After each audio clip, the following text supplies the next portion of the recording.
This video is sponsored by Premium Sound, one of the UK's premier dealers located in Kensington, London, with an online store carrying a comprehensive inventory to cater for a variety of needs. For more details, click the link in the description. There are so many stand mount speakers in the UK, between 2 and 3 grand, that it can send your head in a bit of a spin.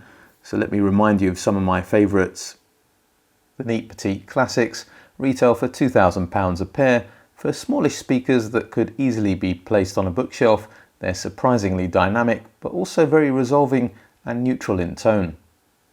£2,595 will get you into ATC's SEM19s that have a glorious mid-range. The rest of the frequency range isn't bad either, drawing strongly from their Pro heritage. And then there's the quad Revela ones that are my current reference. At only £1,800 a pair, they're still the most accomplished speakers I've heard below £3,000 if driven properly. And then there are those speakers that I'm pretty familiar with, having heard them a number of times, but have remained elusive to review, and that's because some companies that have been in this business for a while have an established customer base and are shy of sending products to review to upstart reviewers like myself. I'm not offended, well, maybe just a little bit, but I still think that these three are worth checking out.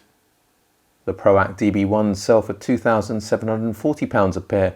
They're closely related to my 1SEs that are one of the finest stand mount speakers ever made. I still haven't been able to A/B test old versus new to see which I prefer. Spendor's classic 3-1s are a whisker over £3,000, generally very well regarded, and an updated version of a traditional British monitor dating back to Spender's inception in the late 60s. Finally, the granddaddy of them all, the LS35As are coveted for their mid-range. Falcon Acoustics version stays true to the original BBC specification, but this pushes the price up to £2,995 a pair. Yeah, I wouldn't want to be a speaker manufacturer competing in this area of the market. Over the years, I've discovered some excellent sounding speakers that adhere to traditional design approaches, as well as those that embrace contemporary materials. The finest sounding speakers that I've heard below £1,000 are from Monitor Audio, and it's time to find out what they can offer for £3,000. You may want to sit down for this one.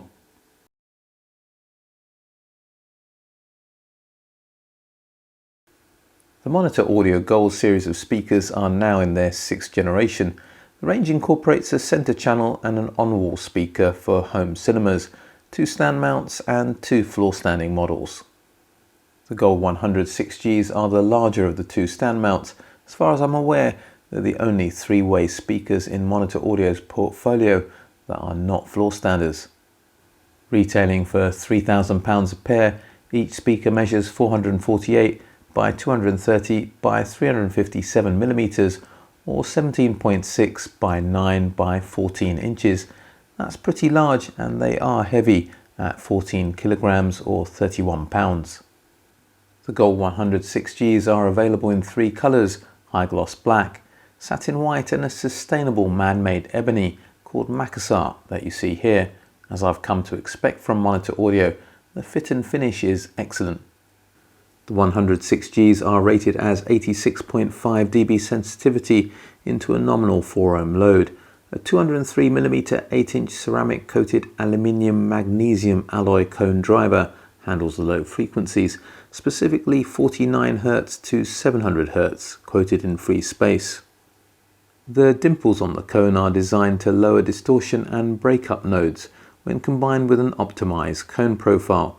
Monitor Audio call it HDT for hexagonal diaphragm technology, trickle-down tech from the £70,000 Hyphen speaker. The same CCAM cone material and HDT cone geometry is used in the 76mm 3-inch mid-range driver, which takes care of frequencies between 700 and 2600 Hz. Monitor Audio like acronyms, and their version of an air motion transformer tweeter is termed MPD for micro pleated diaphragm, but it still squeezes air out of a folded ribbon like an accordion. The tweeter sits a little higher on the cabinet than normal. That's why you see an aluminium spine running across the top panel. It's for baffle step compensation to ensure that the 100 6G has a similar tonality to other speakers in the range.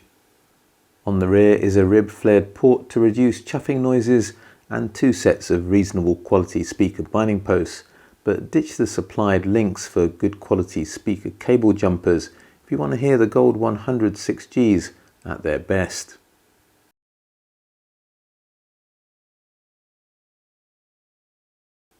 Let's start with what I love about monitor audio speakers, starting from the range below. The little silver 50s are great for near-field listening and small spaces, but the silver 100s are even better. They're so far ahead in terms of clarity compared to other speakers I've heard below £1,000. Thanks to a 200mm 8-inch woofer and a fair size cabinet, they have excellent dynamics and bass extension as well. They're a bit bright, but I compensate with a lesser tone angle, and by partnering with equipment that has some tonal richness, it's worth the extra effort, because the silver 100s, if you get it right, will compete with the best speakers at twice their price, and that kind of stuff doesn't happen very often, despite the giant killing nonsense that gets paraded around this media format.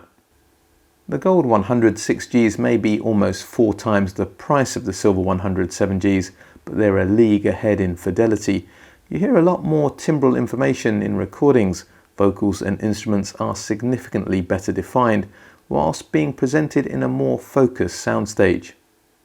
The Golds have much better bass definition than the silvers, but just a touch less weight and extension. Initially I thought it may have been a running issue, but now I doubt it. They came pre-running and I put another 60 hours on them before starting listening tests, so I don't think the woofer surround and spider are going to loosen up much further. After a few hundred hours of use, I suspect the sound may warm up a touch, but the specs confirm what I've heard.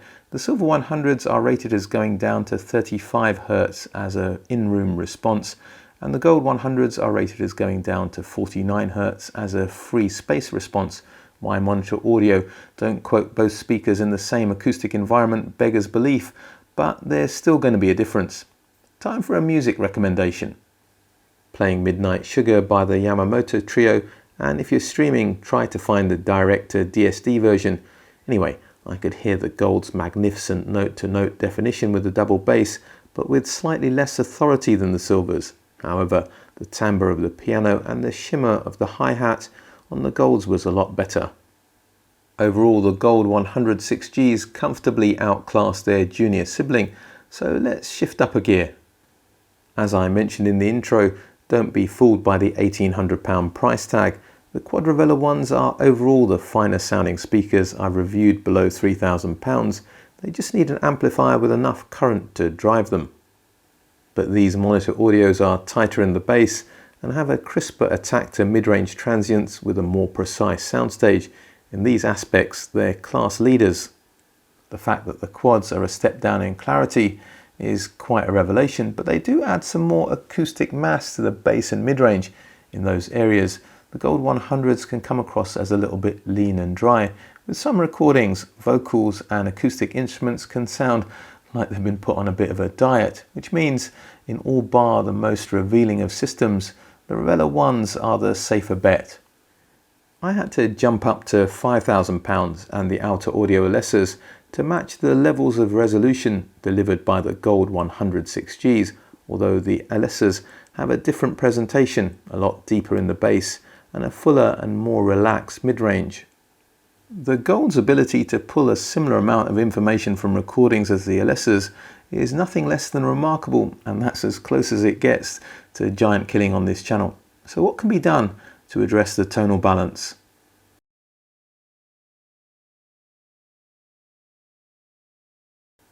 To tell you the truth, I found it easier to accommodate the Monitor Audio Golds in this new room than the Alta Audio Alyssas. I'm still grappling with some resonance issues. Room treatment will help, but to deal with bass issues, speaker position and listening position are the most crucial aspects. The Alta Audio Alyssas dig a little bit deeper, which makes those things even more critical. I wound up with the Gold 100 6Gs 75 cm, 29.5 inches from the wall behind them. Measuring from the front baffle, I moved them a little closer to each other to get more lower mid-range coupling, and with less toe-in angle to slightly reduce the energy arriving directly from the tweeter. Other than that, just make sure that the tweeters are at ear height. AMT speakers or those with ribbon drivers are very sensitive in their vertical dispersion. These are very revealing speakers, so you need to partner them with good quality equipment to hear them at their best.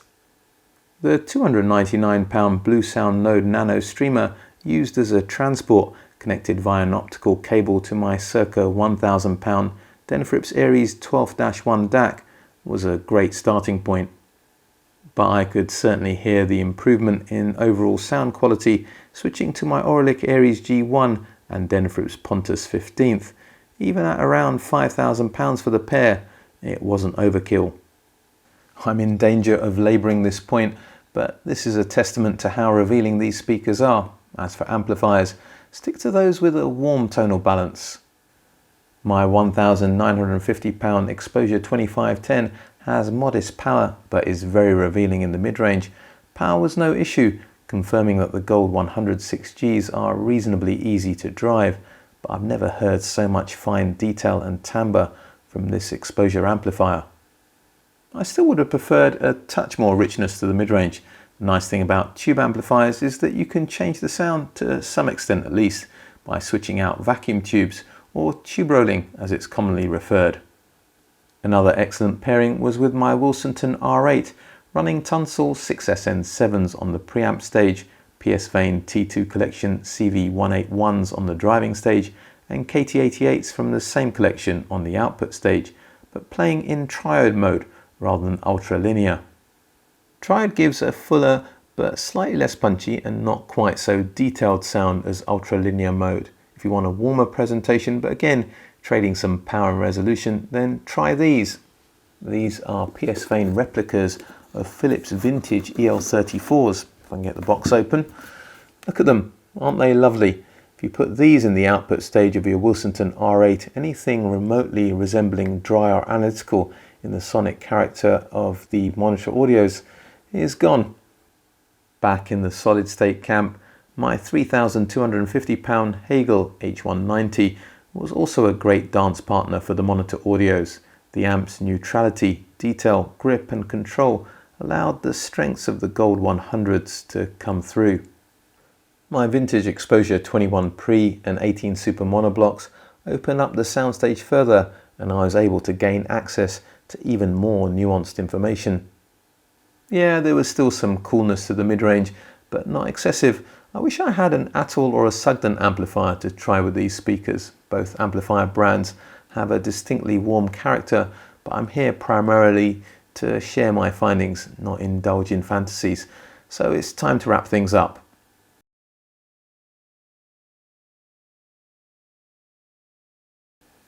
As is true of other monitor audio speakers I've encountered, the Gold 100 6Gs are beautifully constructed. They not only represent a leap forward in performance over the Silver 100s, but a staggering level of clarity. The Gold 100 6Gs are class leading in their bass definition, mid-range transient attack, the quietness of the background that allows fine details to emerge, the openness of their soundstage, and the precision of their stereo image. There's some coolness to the tone, which is consistent with monitor audio's house sound, so stick with amplifiers that have a warm sonic presentation, because the Gold 100s are relatively easy to drive, and that's despite them being rated as 86.5 dB sensitivity into a 4 ohm load. You can get away with a fairly modest amplifier to start with, and then upgrade as funds permit. You will be rewarded for further investment. The monitor audio Gold 100 6Gs get an outstanding from this channel. My question for today is, what are your experiences of mixing and matching products to get the sound that you want? Please share that in the comment section. I'm sure you know what to do by now. If you want to support me here and what I do, like, share, subscribe, hit the bell notification, check me out on Patreon. There's a couple of tiers you can access there if you think I can help you on your audiophile journey. Also check out the ABA Club on Patreon, which has some great ways to interact with me and fellow Patreons. But for today, for now, a British audiophile signing off.